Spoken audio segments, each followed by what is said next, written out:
Olá pessoal, eu sou a professora Daniela Matar e estou aqui com vocês em mais uma aula sobre o direito das famílias. Hoje em especial nós vamos ver o artigo 1571 do Código Civil, que fala então sobre a dissolução da sociedade conjugal. Se você ainda não viu as nossas aulas de casamento, retorne às nossas aulas. Essa nossa aula já é a 11ª aula e vou falar então para vocês sobre a dissolução da sociedade conjugal. Dissolve-se a sociedade conjugal 1571 através da morte, da nulidade, da anulação do casamento, da separação, bem como do divórcio. Então vamos analisar o primeiro inciso então de número 1, portanto do artigo 1571, morte. Então, pessoal, nós sabemos que a gente adquire a personalidade civil com o nascimento com vida, que está lá então no artigo 1º e 2º do Código Civil. E aí nós temos no artigo 6º do Código Civil que reza o seguinte: a pessoa natural termina sua existência com a morte. Ponto. Essa primeira parte do artigo 6º do Código Civil fala pra gente sobre a morte real, aquela morte onde que a gente tem a prova da comprovação do cadáver, bem como a declaração do médico trazendo o laudo pra gente da causa-morte, o horário da causa-morte, bem como o local da causa-morte, sendo que com essa declaração do médico é onde que nós obtemos a prova do óbito, que se faz através da certidão de óbito prolatada, realizada pelo Registro Civil das Pessoas Naturais. Mas nesse mesmo artigo 6º do Código Civil, na segunda parte, nós temos que a morte pode ser presumida através dos ausentes. Pessoal, quem é o ausente para nós no direito civil? Não se esqueçam da palavra lins, L-I-N-S. Ausente é aquele que está no lugar incerto e não sabido. Então, todo aquele que está em lugar incerto e não sabido, pode-se presumir a morte dele. Então, nós vamos agora fazer uma remissão aqui no direito das famílias, para a gente relembrar um pouquinho lá de pessoas e bens, parte geral do Código Civil, quando nós falamos do ausente, tá bom? Então, o que acontece? Nós temos 3 fases. Nós temos a declaração de ausência provisória, artigo 26, nós temos a declaração de ausência definitiva no artigo 37 e 38 do Código Civil. Façam a leitura então do artigo 26, 37, 38, bem como do artigo 39 também do Código Civil. Tudo bem, galera? São artigos cobrados em provas, são artigos cobrados principalmente em prova de OAB. Não deixe de fazer remissão e leitura desses artigos. Então, olha só, eu tenho 3 fases para declarar a ausência. Primeira fase, então, aquele que é ausente, as doutrinas clássicas todas colocam. Quem é o ausente? É aquele que sai para comprar um maço de cigarro, para tomar uma cachaça no botequim e nunca mais retorna para casa. Ausente é aquele que está no lugar incerto e não sabido. Lins. Pois é, Daniela, mas como eu tenho uma declaração de ausência? Como eu tenho uma certidão de óbito desse sujeito, desse ausente? Tá? Então a lei coloca pra gente no artigo 26, 37 e 38 3 fases da ausência. Então, portanto, galera, nós vamos ter que os parentes, então, vão ajuizar a ação declaratória de ausência, onde que o juiz, então, vai nomear o curador, vai arrecadar todos os bens, tá certo? E vai ser publicado editais no prazo de 2 em 2 meses pelo período de 1 ano. Então, acontecendo isso, 1 ano a contar da ausência, sem que esse ausente tenha deixado o procurador, e 3 anos a contar da ausência, sendo que o ausente deixou o procurador, declara-se então a ausência provisória. Artigo 26. Bom, uma vez prolatada a sentença que transitou em julgado a ausência provisória, conta-se 10 anos, vai se declarar a ausência definitiva. Daniela, qual que é a data do óbito do ausente? A data da sentença que declarou a ausência definitiva. Tomem cuidado com isso, galera. Isso é questão de prova, tá bom? E outro assunto. Nós sabemos que o Registro Civil das Pessoas Naturais é ele que realiza os nossos atos da vida civil. Leia também o artigo 9º do Código Civil. E aí a gente sabe que a gente tem o livro A, que faz então o registro do nascimento.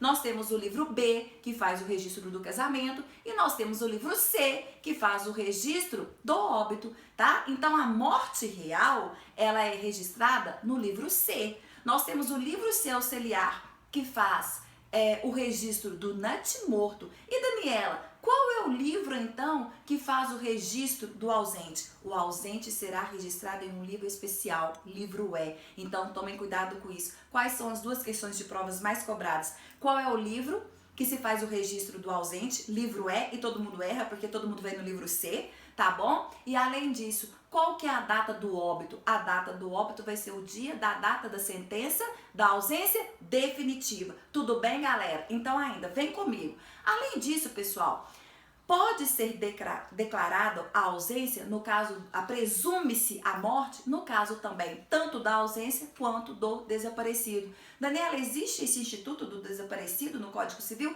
Existe. Quem é ele? Ele está lá no artigo 7º. Então, quem é o considerado desaparecido? O desaparecido é aquele, inciso de número 1, que estava no fato e estava em perigo de vida, e aquele que estava em campanha ou em guerra e que a campanha ou a guerra acabou, já tem 2 anos do término dessa guerra e o desaparecido não retornou. Então, somente são essas duas hipóteses trabalhadas pelo Código Civil, aonde nós temos aí o desaparecido. O desaparecido, então, portanto, galera, não é o ausente. Daniela, quem que é o ausente? Se não está em estado de perigo, se não foi para a guerra e tem 2 anos já terminada essa guerra e não retornou, são ausentes. Então, todas as pessoas que não estão incluídas nesse rol do artigo 7º e que estão sumidas serão consideradas ausentes, então, para o direito civil.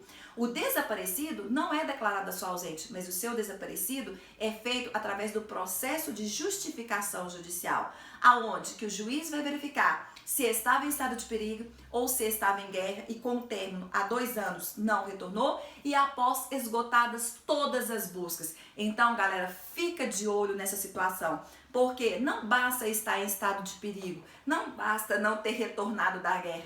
É necessário um requisito primordial também, que tenha se esgotado todas as buscas e averiguações e não encontrou o corpo. Então, esse é o desaparecido. Então, quando nós falamos agora, há pouco tempo atrás, daqueles naufrágios que aconteceram no Pará, bem como em Salvador, e algumas das vítimas não foram encontrados corpos, essas pessoas são consideradas ausentes ou essas pessoas são consideradas desaparecidas? Elas são consideradas desaparecidas, Daniela. Por que desaparecidas? Porque elas estavam em estado de perigo. Quando eu falo do caso do Bruno, da Elisa Samúdio, a Elisa Samúdio, ela é considerada como uma ausente ou ela é considerada como uma desaparecida? Desaparecida, porque ela estava em estado de perigo. Então, essas são as diferenças de ausência para o desaparecido. Daniela, então o desaparecido se faz por justificação judicial. Qual vai ser a data do óbito? A data do óbito será a data proclamada pelo Poder Judiciário do processo de justificação judicial, que será provavelmente a data da ocorrência do fato. Por que provavelmente? Porque talvez a ocorrência daquele naufrágio, por exemplo, na Bahia e no Pará, aconteceu, vamos supor então, em dia 20 de agosto desse ano. É só uma hipótese, não me recordo mais a data, tá bom?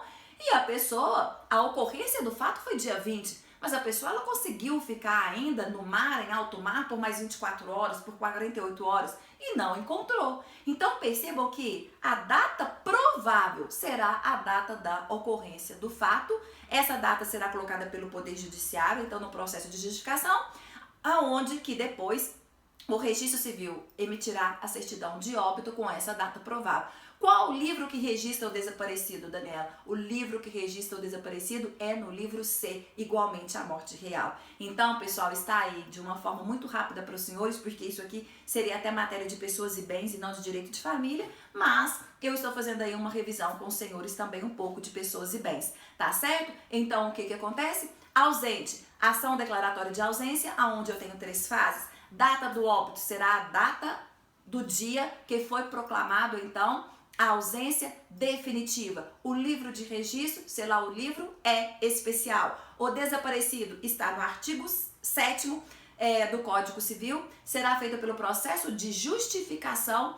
A data provável do óbito é a data da ocorrência do fato e o registro vai acontecer no livro C, igualmente a morte real. Então, essas são as diferenças do ausente, tá? Para o desaparecido, mas mesmo diante do ausente ou mesmo diante do desaparecido, o nosso artigo, então, fala, artigo 6º, que presume-se, então, a morte do ausente e bem como do desaparecido.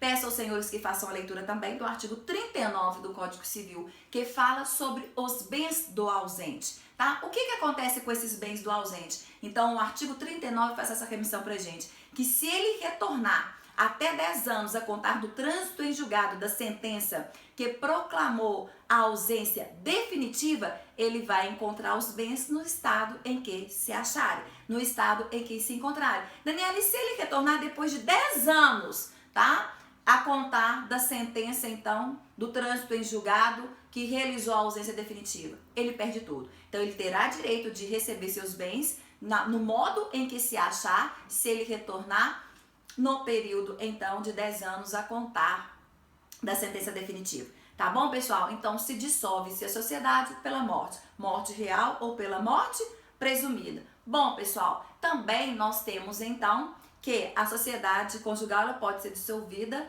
pela nulidade do casamento. Daniela, onde que está a nulidade do casamento? Está no artigo 1548 do Código Civil. E aí eu chamo atenção também, galera, mais uma vez para vocês. Por quê? Porque a Lei 13.146, que é o Estatuto da Pessoa com Deficiência, ela alterou o artigo 1548 do Código Civil. Antes da Lei 13.148, era causa de nulidade do casamento, o casamento contraído pelo enfermo mental que não possuía nenhum tipo de discernimento. Esse inciso de número 1, ele foi revogado pela Lei 13.146 de 2015. Então, permanecemos agora só com o inciso de número 2 do 1548. Ou seja, o casamento será nulo, haverá a nulidade do casamento somente quando estivermos diante dos impedimentos matrimoniais. Daniela, onde que eu encontro os impedimentos matrimoniais? Artigo 1521 do Código Civil. Se você ainda não assistiu minhas aulas, volta lá e assiste, porque nós temos uma aula sobre os impedimentos matrimoniais. Galera, meu tempo tá acabando, eu volto no próximo vídeo falando então e dando continuidade a respeito da dissolução da sociedade conjugal. Eu volto a falar sobre a anulação do casamento. Meu super beijo para vocês. E se você gostou, compartilhe esse vídeo com seus colegas. Muito obrigada, beijo e até!